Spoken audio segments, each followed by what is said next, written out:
that you wouldn't even notice. You're not supposed to have screws in Star Wars. You're not supposed to have like Screw is a tiny screw that allows you to attach a lightsaber blade to a lightsaber hilt. So this video will try to be a little bit more analytic. I'm not going to be attacking Theory or Josh directly.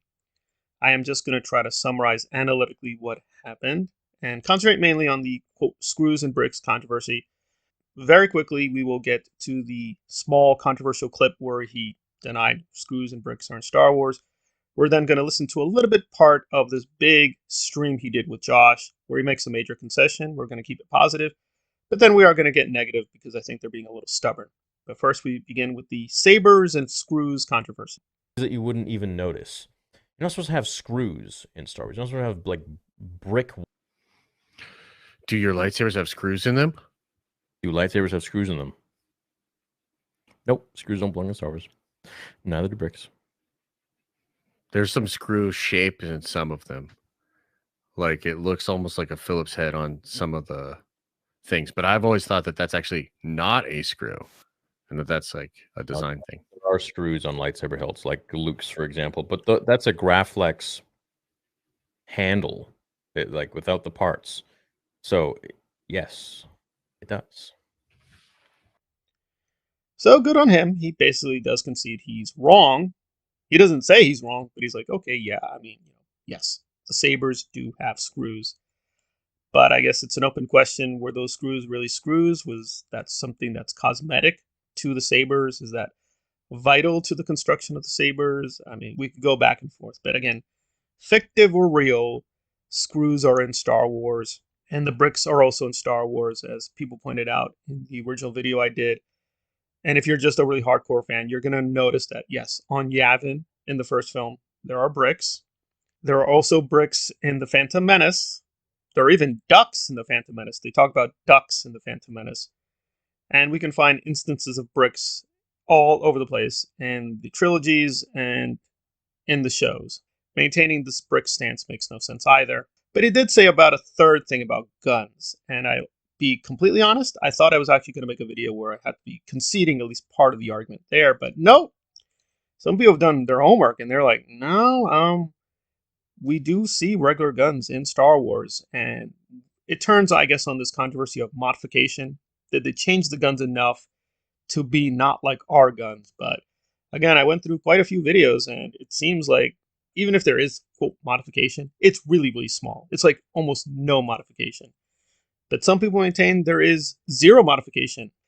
I will do more research, but I think the more important thing is the way they tackle the question. So someone asked very politely, and by the way, someone in their stream who was on their side also pointed out that they were wrong. But when they addressed someone directly, politely asking them, how do you handle this issue? They got very negative and very toxic very quickly. So weird is because it's the most well-known weapons in the world. Nice. Yes.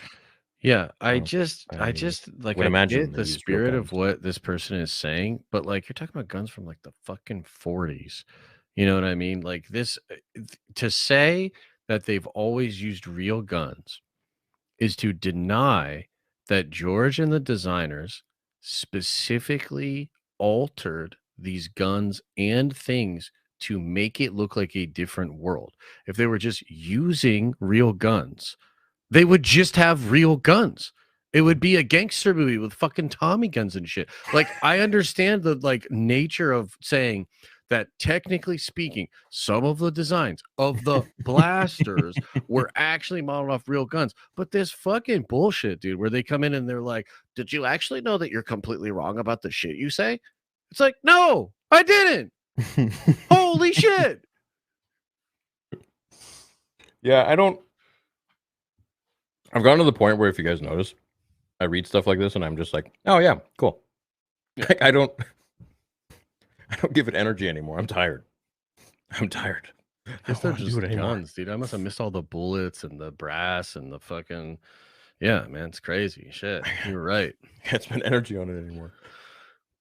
That was an interesting detour, and I understand Josh's frustration as well as Theory's frustration, but that's not relevant. Whether you give energy to something, positive or negative, is not relevant. The question is factual. Is this in the Star Wars universe or not? I think overwhelmingly the evidence is yes. We don't even have modified guns in Star Wars. We have, quote, real guns. They could be 100% completely wrong. Now, I think with the screws and bricks, they're just wrong. We're just going to find way too many examples in the prequels, in the original trilogy, and elsewhere that just cannot be true. But now with the gun thing, I would admit I would have to do a little bit more research. But from what I've seen, people have done videos on this. They did research and they're like, no, it's actually a myth. People think the guns have been modified. In some cases, clearly, yes. But in some cases, nope, the guns were not modified. This idea that there are no, quote, real guns in Star Wars is just a collective myth by the Star Wars fandom. And I guess in that case, legitimately, maybe Theory believed that myth. But this thing with the screws and bricks is just crazy talk. It's just crazy nonsense. I will be fair. I will sum up the stream. They did about an hour on this controversy, and I think they were legitimately back and forth. They did an hour covering other topics like anime and Star Wars. They brought on Hannah, who was interesting. She was kind of positive. She was on their side. She made some interesting points. But I would say 2 hours was pretty bad gaslighting on this issue. They just kind of avoided the topic, or when they addressed it, they just insulted people or made jokes. They didn't really address the question. So I would not say the whole stream was just propaganda, but part of it, they did get into actual lore issues and were fairly positive. So part of the stream was fine. But I would say about a healthy 2 hours, they were just dodging the question and just relying upon most of the donations and people being positive and on their side and not addressing the question. That is where we stand. So the stream was, for the most part, a waste of time. They didn't really clarify the issue, but they did address it legitimately in a few places. I will do a few more videos on this, but that is basically their response. They conceded they were wrong on some things, but they are sort of maintaining on the gun issue. They are still basically correct. I don't think they are, but we'll have to do more research. And that is where we are with the Star Wars theory controversy on brick screws and guns. And there we are.